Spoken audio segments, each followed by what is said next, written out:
Hello વિદ્યાર્થી મિત્રો, good morning. કેમ છો બધા? First class. ચલો મિત્રો, તો હવે આપણે ઘન પદાર્થના યાંત્રિક ગુણધર્મો એટલે કે ચેપ્ટર નંબર 9ની અંદર વાત કરીએ આગળ સરસ મજાના ટોપિકની, જેનું નામ છે વિકૃતિ અને પ્રતિબળ. સૌપ્રથમ જોઈએ આપણે મિત્રો વિકૃતિ, જેને એપ્સિલોન નામની સંજ્ઞા વડે દર્શાવાય છે, જેને તમે સરળતા ખાતર ઈ પણ વાંચી શકો છો, પણ ખરેખર તેનું નામ છે મિત્રો એપ્સિલોન. તો વિકૃતિ શું છે એ જોઈએ આપણે.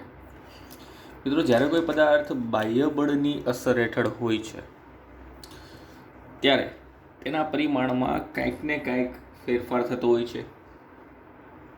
લંબાઈમાં વધારો થાય, ઘટાડો થાય, કદમાં ફેરફાર થાય, આકારમાં પણ ફેરફાર થાય. પણ એ ફેરફાર આપણે કોની સાપેક્ષે નોંધતા હોઈએ છીએ મિત્રો?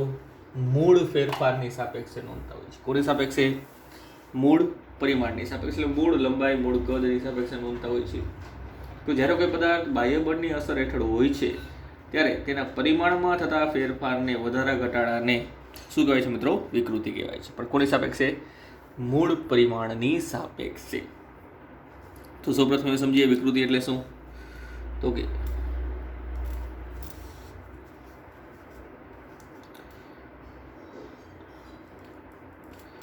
જ્યારે કોઈ પદાર્થ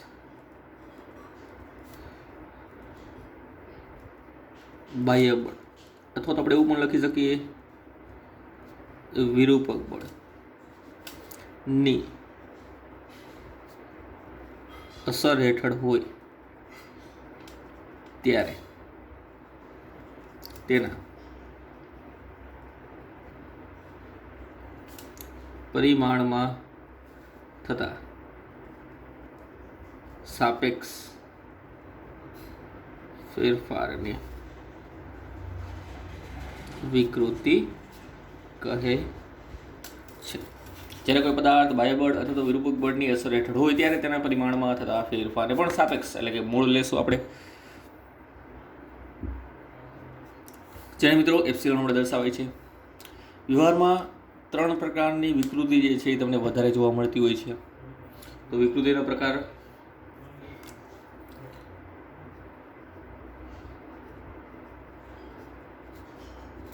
મુખ્યત્વે 3.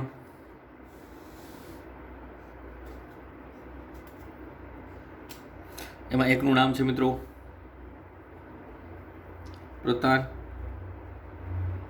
અથવા તો સંગત વિકૃતિ. બીજાનું નામ છે મિત્રો કદ વિકૃતિ, અને ત્રીજાનું નામ છે મિત્રો આકાર વિકૃતિ. હવે આ શું છે મિત્રો? પ્રતાન, સંગત, કદ અને આકાર. તો જ્યારે કોઈ પદાર્થની માત્ર ને માત્ર લંબાઈમાં ફેરફાર કરવાનો હોય, શેમાં? માત્ર ને માત્ર લંબાઈમાં ફેરફાર. બાહ્ય બળની અસર હેઠળ તેની લંબાઈમાં વધારો અથવા તો ઘટાડો કરી શકાય. એક્ઝામ્પલ તરીકે વાત કરું તો આપણી પાસે સરસ મજાનો એક રબર છે, રબરનો એક છેડો ખેંચીએ તો તેની લંબાઈમાં વધારો થાય. ક્લિયર? તો અહીંયા જે લંબાઈમાં વધારો થયો એને વિકૃતિ કહેવાય, અને વિકૃતિનું નામ આપી શકશું આપણે પ્રતાન અથવા તો સંગત વિકૃતિ, કારણ કે માત્ર લંબાઈની જ ચર્ચા કરવાની છે. તો અહીંયા માત્ર લંબાઈની જ ચર્ચા કરવાની આવે. લંબાઈમાં વધારો કે પછી ઘટાડો, તો એ પ્રકારની વિકૃતિને પ્રતાન અથવા તો સંગત વિકૃતિ કહેવાય છે, જે એક પરિમાણમાં છે, 1 ડાયમેન્શનલ.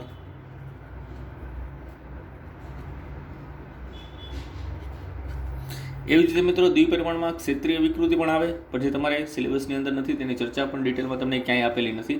એટલા માટે એ વસ્તુ આપણે લખી નથી. એટલે વચ્ચે ક્ષેત્રીય વિકૃતિ પણ આવે, જે દ્વિપરિમાણમાં છે, અને પછી આવે કદ વિકૃતિ. કદ એટલે કે પદાર્થની લંબાઈ, પહોળાઈ અને ઊંચાઈ, એટલે કે સમગ્ર કદમાં બાહ્ય બળની અસર હેઠળ વધારો કે પછી ઘટાડો જોવા મળતો હોય એવા પ્રકારની વિકૃતિને શું કહેવાય છે મિત્રો? કદ વિકૃતિ કહેવાય. શું કહેવાય છે મિત્રો? કદ વિકૃતિ. જે તમને ત્રિપરિમાણમાં, કદ એટલે ત્રિપરિમાણ આવી જાય,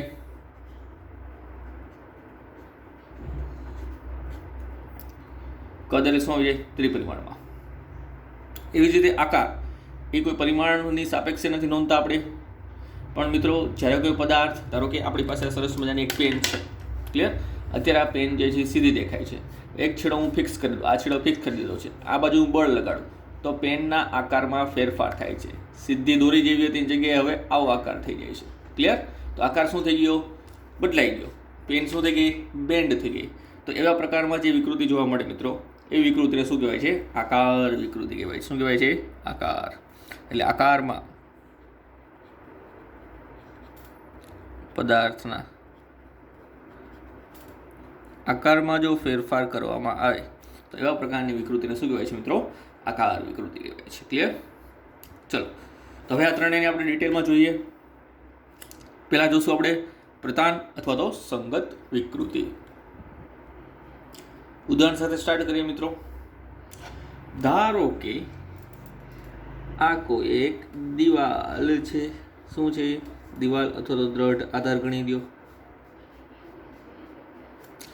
તેની સાથે એક સરસ મજાનો એલ લંબાઈનો સળિયો આપણે લગાવેલો છે, જેનો એક છેડો મુક્ત છે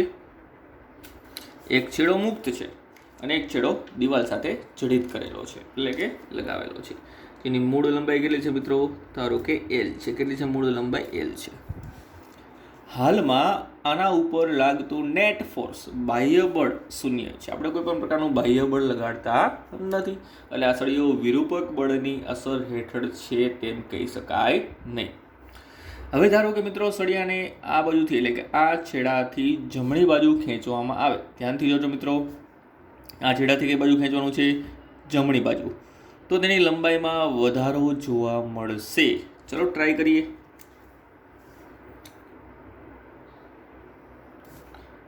તો સળિયાની લંબાઈમાં શું થશે મિત્રો? વધારો થશે. યસ. ક્યારે? કે જ્યારે આ સળિયા પર લગાડવામાં આવતું બાહ્ય બળ કઈ બાજુ હોય? આ બાજુ હોય. સળિયાની લંબાઈમાં શું થાય છે મિત્રો? વધારો જોવા મળે છે. કેટલો વધારો જોવા મળે છે? તો કે તેની મૂળ લંબાઈ અહીંયા સુધીની તો હતી જ તે. આ તેની મૂળ લંબાઈ છે. મૂળ લંબાઈ અહીંયા સુધીની તો નોંધવામાં આવેલી જ હતી. આટલો તેનામાં વધારો થયો, જે વધારાને હું દર્શાવું છું મિત્રો ડેલ્ટા એલ. કેટલો વધારો થયો? Delta L. ધારો કે તમારે જો ડેલ્ટા એલ મેળવવું હોય તો આ નવી લંબાઈમાંથી આટલી લંબાઈ બાદ કરો એટલે આટલો વધારો તમને મળી જશે. L2 માઇનસ L1 કરો એટલે તમને ડેલ્ટા એલ મળશે. આ થયો લંબાઈમાં થતો વધારો. આવી જ રીતે જો સળિયાને જેમ આ બાજુ બળ લગાડેલું છે એવી રીતે જો આ બાજુ બળ લગાડવામાં આવે તો સળિયો દબાશે અને તેની લંબાઈમાં શું થશે? ઘટાડો થશે. મિત્રો તેનું એવું એક ઉદાહરણ તેનું પણ લઈ આવડે. ચલો, કે ધારો કે સળિયાની લંબાઈમાં ઘટાડો કરીને જોવામાં આવે.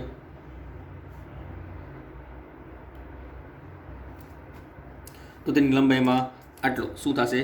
ઘટાડો થશે. ડેલ્ટા એલ જેટલો ઘટાડો. જ્યારે તેના ઉપર બાહ્ય બળ આ બાજુ લગાવવામાં આવતું હોય. ક્લિયર? તો વિવિધ કિસ્સાઓ છે મિત્રો લંબાઈમાં ફેરફાર કરવા માટેના. બસ આની અંદર તો માત્ર આટલું જ છે. તો આ સંગત વિકૃતિ હવે કોને કહેવાય એ આપણે વ્યાખ્યાયિત કરીએ. તમને કીધું પરિમાણમાં થતો ફેરફાર, આ ફેરફાર કહેવાય. ડેલ્ટા એલ જે છે મિત્રો શું કહેવાય? ફેરફાર કહેવાય. પણ મૂળ પરિમાણની સાપેક્ષે. કોની સાપેક્ષે? મૂળ પરિમાણની સાપેક્ષે. તો આપણે એવું લખી શકીએ ડેલ્ટા એલ એટલે કે લંબાઈમાં થતો ફેરફાર. તો એની વ્યાખ્યાયિત કરીએ આપણે. ચલો, પ્રતાન અથવા તો સંગત વિકૃતિ બરાબર લંબાઈમાં થતો ફેરફાર છેદમાં મૂળ લંબાઈ.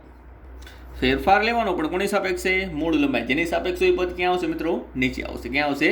નીચે. તો લંબાઈમાં થતો ફેરફાર છેદમાં મૂળ લંબાઈ, જેની સંજ્ઞા છે મિત્રો એપ્સિલોન.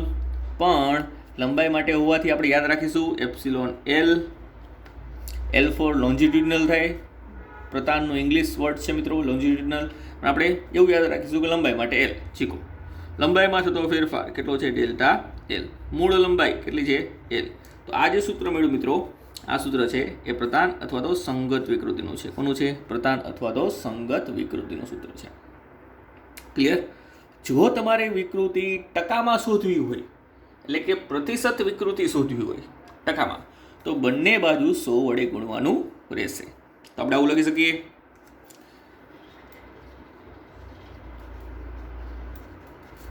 પ્રતિશત વિકૃતિ જો શોધવી હોય ટકામાં તો આપણે એપ્સિલોન એલ એને પણ 100 વડે ગુણી નાખીએ અને આ બાજુ છે ડેલ્ટા એલ બાય એલ એને પણ શેના વડે ગુણી નાખીએ 100 વડે. એટલે આખે જો જવાબ આવશે મિત્રો શેમાં આવશે? ટકામાં આવશે. શેમાં આવશે મિત્રો? ટકામાં. તો તમને ખબર પડશે આટલા ટકા વધારો આટલા ટકા ઘટાડો થયો. હવે વધારો ઘટાડો કઈ રીતે નોંધી શકાય? જો ડેલ્ટા એલનો જવાબ ધન આવે તો વધારો, જો ડેલ્ટા એલનો જવાબ ઋણ આવે તો ઘટાડો. ક્લિયર? કારણ કે મોટામાંથી નાનું બાદ કરો તો જવાબ ધન આવશે, પણ નાનામાંથી મોટું બાદ કરશો તો જવાબ ઋણ આવશે. ક્લિયર? તો આપણે જોઈએ. અને જે વધારો ઘટાડો છે એના માટે પણ આપણે સ્પેસિફિક નામ આપેલા છે. જો આવા પ્રકારની વિકૃતિ હોય મિત્રો, અહીંયા જે જોવા મળતી વિકૃતિ છે એ વિકૃતિને કહેવાય છે તણાવ વિકૃતિ. શું કહેવાય છે? તણાવ વિકૃતિ. અને આવા પ્રકારની વિકૃતિ છે મિત્રો એનું પણ નામ આપેલું છે આપણે દાબીય વિકૃતિ. શું કહેવાય છે એને? દાબીય વિકૃતિ. આનો મતલબ તો થયો ને કે જેમ લંબાઈમાં વધારો તો એવી વિકૃતિને તણાવ કહેવાય, લંબાઈમાં ઘટાડો એવી વિકૃતિને શું કહેવાય મિત્રો? દાબીય વિકૃતિ. એ પણ યાદ રાખીશું મિત્રો. તો લંબાઈમાં વધારો આપણે શેમાં ફેરફાર કરવાના છે? લંબાઈમાં ફેરફાર કરવાનો છે. જો લંબાઈમાં વધારો થાય, જો લંબાઈમાં વધારો થાય તો એવી પ્રકારની વિકૃતિને કહેવાય છે મિત્રો તણાવ વિકૃતિ. અને જો લંબાઈમાં ઘટાડો થાય, લંબાઈમાં શું થાય? ઘટાડો. તો એવા પ્રકારની વિકૃતિને પણ આપણે સ્પેસિફિક નામ આપેલું છે જેનું નામ છે મિત્રો દાબીય વિકૃતિ. શું કહેવાય એને? દાબીય વિકૃતિ. તો બંને વસ્તુ અલગ છે મિત્રો. તણાવ વિકૃતિ પણ અલગ છે, દાબીય વિકૃતિ પણ અલગ છે. એક વસ્તુ યાદ રાખીશું,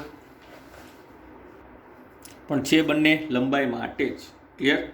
લંબાઈ વધે તો તણાવ, લંબાઈ ઘટે તો દાબીય. વધારામાં લખવું હોય તો મિત્રો આના માટે ડેલ્ટા એલ જે છે એ કેવું આવશે? ધન આવશે. જ્યારે આના માટે ડેલ્ટા એલ જે છે મિત્રો કેવું આવશે? ઋણ આવશે. ક્લિયર? ચલો, સરળતા ખાતર જો તમારે આની વ્યાખ્યા આપવી હોય તો આની વ્યાખ્યા પણ આપી શકો છો મિત્રો. પ્રધાન વિકૃતિ, સંગત વિકૃતિની. ચલો, કોઈ પદાર્થ પર વિરૂપક બળ લગાડતા માત્ર ને માત્ર તેની લંબાઈમાં થતા આંશિક અથવા તો સાપેક્ષ, બે લખી શકો, આંશિક ફેરફારને પ્રધાન વિકૃતિ કહે છે. શું કહે છે મિત્રો? પ્રધાન વિકૃતિ કહે છે. ક્લિયર? તો આ થઈ મિત્રો પ્રધાન અથવા તો સંગત વિકૃતિની વાત, જેના મુખ્યત્વે બે પ્રકાર યાદ રાખજો: તણાવ અથવા તો દાબીય. લંબાઈ વધે તો તણાવ, દાબીય તો લંબાઈ ઘટશે. ત્યારબાદ બીજી વિકૃતિ જોઈએ, કદ વિકૃતિ. તો સેમ પોર્શન છે, ઓલામાં માત્ર લંબાઈની વાત કરતા હતા, એક પરિમાણમાં ચર્ચા કરતા હતા આપણે. હવે અહીંયા આપણે લંબાઈ, પહોળાઈ અને ઊંચાઈ એટલે કે ત્રણેયનો ગુણાકાર કરવાથી આપણને કઈ રાશિ મળે છે? કદ. તો કદમાં જ્યારે ફેરફાર થાય, લંબાઈ, પહોળાઈ, ઊંચાઈ ત્રણેયમાં ફેરફાર થાય ત્યારે જે આપણે ચર્ચા કરવાની છે મિત્રો એ વિકૃતિને શું કહેવાય છે મિત્રો? કદ વિકૃતિ કહેવાય છે. શું કહેવાય છે? કદ વિકૃતિ. તો એક્ઝામ્પલ તરીકે લઉં છું સરસ મજાના. ધારો કે આપણી પાસે એક સરસ મજાનો સમઘન છે, એવું વિચારીએ. આ છે સમઘન, લંબઘન કોઈ પણ ચાલે. ચલો એક છૂટ આપી દો, સમઘન પણ ચાલશે, લંબઘન પણ ચાલશે, પણ છે ઘન એટલે ત્રિપરિમાણ હશે. ત્રિપરિમાણ હશે મિત્રો તો આની પાસે તેની લંબાઈ પણ હશે જેને આપણે એલ વડે દર્શાવી, પહોળાઈ પણ હશે બી વડે દર્શાવી, અને ઊંચાઈ પણ હશે જેને આપણે શેના વડે દર્શાવી? એચ વડે દર્શાવી. ઇન શોર્ટ આની પાસે લંબાઈ, પહોળાઈ, ઊંચાઈ એટલે ત્રણેય વસ્તુ હોવાથી આપણે લખી શકીએ આની પાસે કુલ શું હશે? કદ હશે. કદને આપણે દર્શાવી વી. હવે આ વસ્તુ બાહ્ય બળની અસર હેઠળ નથી, ક્લિયર? હવે જ્યારે અહીંયા આની કેટલી સપાટીઓ મિત્રો વિચારો ને, સપાટી કેટલી? 1 2 3, 3 બીજી 6. ક્લિયર? ટોટલ કેટલી સપાટી હોય? 6. 6 સપાટીને લંબ રૂપે બળ લગાડીને જો આ સમઘનને ખેંચવામાં આવે, ધારો કે રબરનો જ સમઘન છે એવું વિચારો, સમઘનને ખેંચવામાં આવે તો મિત્રો તેની લંબાઈ વધે, પહોળાઈ વધે, ઊંચાઈ વધે. 3 વસ્તુમાં શું થાય? વધારો થાય. એની છોડ તમે કહી શકો કે સમગ્ર કદમાં શું થયો? વધારો થયો. એટલે કે જો વધારો દર્શાવીએ આપણે તો તેની લંબાઈ પણ વધશે, તેની પહોળાઈ પણ વધશે અને તેની ઊંચાઈમાં પણ શું થતો હશે? વધારો થતો હશે. 3 વસ્તુમાં શું જોવા મળે છે? તમને વધારો જોવા મળે છે. જ્યારે લંબાઈને અનુરૂપ આને સપાટીને લંબરૂપે ઉપરની તરફ બળ લગાડે, આને સપાટીને લંબરૂપે આ બાજુ બળ લગાડે અને એવી જ રીતે અહીંયા સપાટીને લંબરૂપે આ બાજુ નીચેની બાજુ બળ લાગતું હશે. હવે તો બધી જ બાજુ બળ લગાડવામાં આવે મિત્રો, એવું નહીં 3 જ બાજુ મેં દર્શાવે છે, બધી જ બાજુએ. ચલો દર્શાવી દો. આ બાજુ પણ બળ લગાડીએ, આ બાજુ પણ બળ લગાડીએ અને નીચેની બાજુ પણ આપણે બળ લગાડીએ. તો સપાટીને લંબરૂપે લગાડવાનું છે મિત્રો. એક વસ્તુ યાદ રાખજો, લંબરૂપે. જો સપાટીને લંબરૂપે આ રીતે બધી બાજુ બળ લગાડવામાં આવે તો તેની લંબાઈમાં વધારો થશે. યસ, કેટલી લંબાઈ નોંધવાની હવે? તો કે હવે નોંધવી પડશે L પ્લસ કેટલો વધારો થયો? તો કે ડેલ્ટા L. પહોળાઈ કેટલી નોંધવી પડશે મિત્રો? B plus delta B. ઊંચાઈ કેટલી નોંધશું આપણે મિત્રો? H plus delta H. ત્રણેયમાં શું થયો? વધારો. ઇન શોર્ટ સમગ્ર કદમાં વધારો થયો. V plus delta V. તો કદમાં થતો વધારો કેટલો છે? Delta V. તો આપણે એવું પણ વિચારી શકીએ, ધારો કે આપણી પાસે એક સરસ મજાનું એક સ્પંચ છે. શું છે? સ્પંચ. એ સ્પંચને આપણે સપાટીને લંબરૂપે બધી બાજુએથી બળ લગાડીએ, સપાટીને લંબરૂપે બધી બાજુએથી બળ લગાડીએ અને જો તેનું મૂળ કદ V છે, ધારો કેટલું છે? મૂળ કદ V છે, તો સપાટીને લંબરૂપે જો બાહ્ય બળ લગાડવામાં આવે, બધા મિત્રો આ શું છે? બાહ્ય બળ F. એક માટે દર્શાવું છું, માત્ર એકમાં જ બાકી છે. શું? બધું બાહ્ય બળ જ છે. તો આ સ્પંચ નાનું થઈ જશે એટલે તેના કદમાં શું થશે? ઘટાડો. એટલે V જેટલું હતું એમાંથી થઈ ગયું કેટલું? V minus delta V. જેટલું કદમાં ઘટાડો થયો એટલે માઇનસ. તો આમાંથી આ પરિણામ જોવા મળે છે, આમાંથી આ પરિણામ જોવા મળે છે. ઇન શોર્ટ અહીંયા આપણે કદમાં ફેરફાર કરવાનો છે. શેમાં ફેરફાર કરવાનો છે મિત્રો? કદમાં. તો અહીં લખીએ કદ વિકૃતિ એટલે શું? તો કદ વિકૃતિ અને કદ વિકૃતિ બરાબર પદાર્થના કદમાં થતો ફેરફાર છેદમાં પદાર્થનું મૂળ કદ. પદાર્થના કદમાં થતો ફેરફાર છેદમાં મૂળ કદ. કદ વિકૃતિને વિકૃતિ છે એટલે એપ્સિલોન, કદ એટલે V ફોર વોલ્યુમ, કદમાં થતો ફેરફાર ડેલ્ટા V, મૂળ કદ V. આ થયું મિત્રો સરસ મજાનું કદ વિકૃતિનું સૂત્ર. સેમ વસ્તુ અહીંયા ગુણ્યા 100 કરશો એટલે પ્રતિશત વિકૃતિ મળશે. ક્લિયર? જો આની વ્યાખ્યા તમારે લખવી હોય પહેલાંની જેમ તો અહીં વ્યાખ્યા પણ લખી શકીએ છીએ આપણે. ચલો એક વસ્તુ ખાસ નોંધજો, અહીંયા લંબરૂપે બધી બાજુએ બળ લાગવું જરૂરી છે તો જ પદાર્થના સમગ્ર કદમાં ફેરફાર થશે. જો માત્ર તમે એક જ બાજુ બળ લગાડો તો પ્રધાન વિકૃતિ જોવા મળશે, કદ વિકૃતિ નહીં જોવા મળે. ક્લિયર? એટલે એક બાજુથી ધારો કે આ ઘનને આમ દબાવવામાં આવે તો આ જમણી બાજુથી ફૂલાઈ જાય. ક્લિયર? તો એ તો પછી કદ વિકૃતિ ન થઈ કહેવાય. સપાટીને લંબરૂપે બધી બાજુએથી બળ લગાડીએ, બધી બાજુએથી, તો જ કદ વિકૃતિ તમને જોવા મળશે. તો લખીએ મિત્રો, સપાટીને લંબરૂપે દરેક બિંદુએ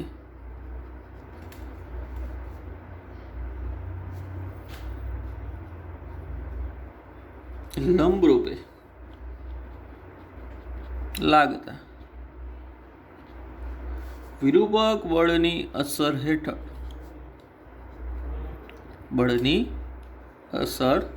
હેઠળ રહેલા ઘન પદાર્થના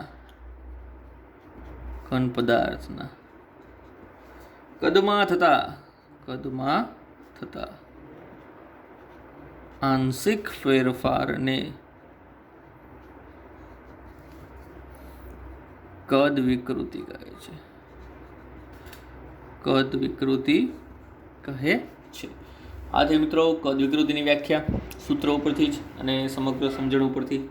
તો સેમ કદમાં વધારો ઘટાડો તો કદ વિકૃતિ. હવે જે લાસ્ટ છે આપણો પોર્શન એની પણ સાથે ચર્ચા કરીએ, જેનું નામ છે મિત્રો આકાર વિકૃતિ. અહીંયા મિત્રો આપણે પરિમાણ, લંબાઈ, પહોળાઈ, ઊંચાઈને સાઈડમાં મૂકી દઈએ, કદને સાઈડમાં મૂકી દઈએ અને કોન્સન્ટ્રેટ કરવું છે કે બાહ્ય બળની અસર હેઠળ પદાર્થમાં આકારમાં ફેરફાર કરી શકાય તો આકાર વિકૃતિ ઉદ્ભવશે. કઈ રીતે? એક સરસ મજાની ઉદાહરણ સાથે જોઈએ. મિત્રો આપણી પાસે એક પૂઠું છે. શું છે? પૂઠું. આ છે પૂઠું. પૂઠાની ચોરસ કિનારી દર્શાવેલી છે મિત્રો. તેને આપણે જમીન પર મૂકેલું છે, માત્ર ચોરસ કિનારી દર્શાવેલી છે. ક્લિયર? તેની આ લંબાઈ નોંધી લઉં હું L. ધારો કે તેની આ લંબાઈ છે L. ક્લિયર? હવે શું કરીશું મિત્રો? જોજો, અહીંયા આપણે સ્પર્શીય બળ લગાડવાનું છે. સ્પર્શીય બળ એટલે શું? તો કે અહીંયા તમારે સપાટીને સ્પર્શકની દિશામાં તમારે આ બાજુ બળ લગાડવાનું છે, આ બાજુ જમણી બાજુ. તો તમને કેવો આકાર જોવા મળશે તમે વિચારી શકો છો. એક અહીંયા ફિક્સ્ડ કરેલું છે એટલા માટે આની વિરુદ્ધ દિશામાં અહીંયા બળ લાગતું જ હોય. ક્લિયર? એની વિરુદ્ધ દિશામાં અહીંયા બળ લાગતું જ હોય મિત્રો, અને એટલા જ મૂલ્યનું લાગતું હોય એટલે નોંધી લેશું. તો હાલમાં એ ચોરસ અથવા તો લંબચોરસ તમને જોવા મળે છે, જે હવે આવી રીતે બળ લગાડતા હવે તેનો આકાર કેવો થાય છે એ આપણે નોંધીએ. આ કિનારી એમના હતી મિત્રો પહેલા. હવે તેનો આકાર મિત્રો કંઈક આવો થઈ જશે.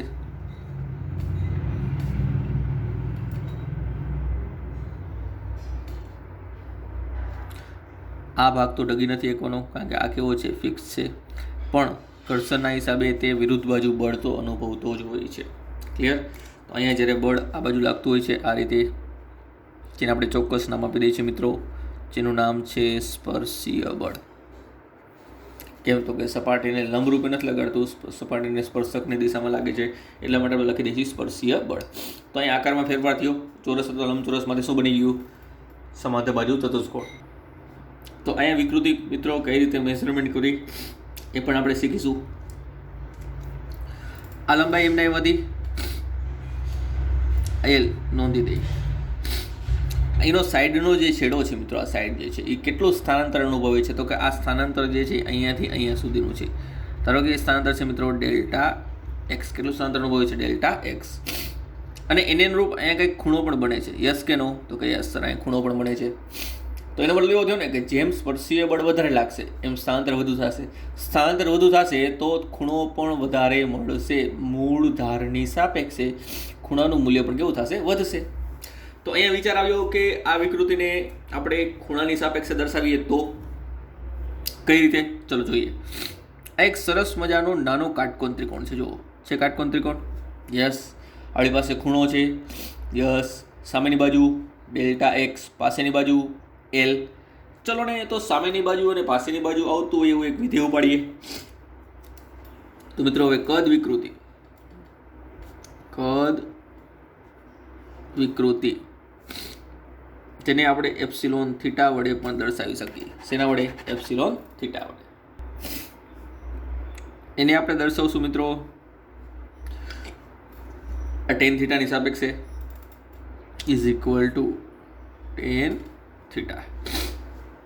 ટેન થીટા મૂકો એટલે સામેની બાજુ છે તો પાસેની બાજુ. સામેની બાજુ છે મિત્રો ડેલ્ટા એક્સ અને પાસેની બાજુ છે L.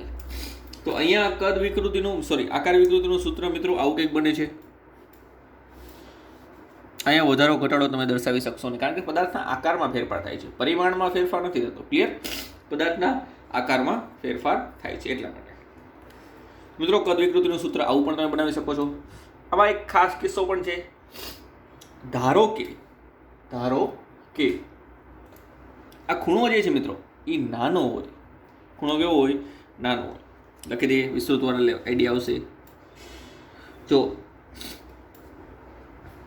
થીટા નાનો હોય તો તમે લગભગ ટેન થીટાની જગ્યાએ શું લખી શકો? ટેન થીટાની જગ્યાએ ટેન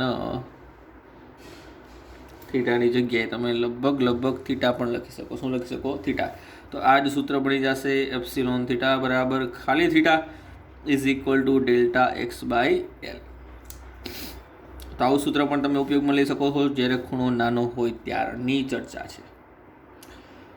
મેઇન વ્યાખ્યા તો રહી જ ગઈ, મેઇન પોઈન્ટ તો રહી જ ગયો. વ્યાખ્યા કઈ રીતે અપાય? આની વ્યાખ્યા થોડીક છે મિત્રો, થોડીક ટિપિકલ છે. ક્લિયર? પણ ઇઝી છે, અઘરું નથી. ચલો આની વ્યાખ્યા આપી દઈએ. એક પરિમાણમાં ન હોય તો જ આકારમાં ફેરફાર થાય ને. એક પરિમાણમાં ના હોય તેવા પદાર્થ પર સામસામે લગાડેલ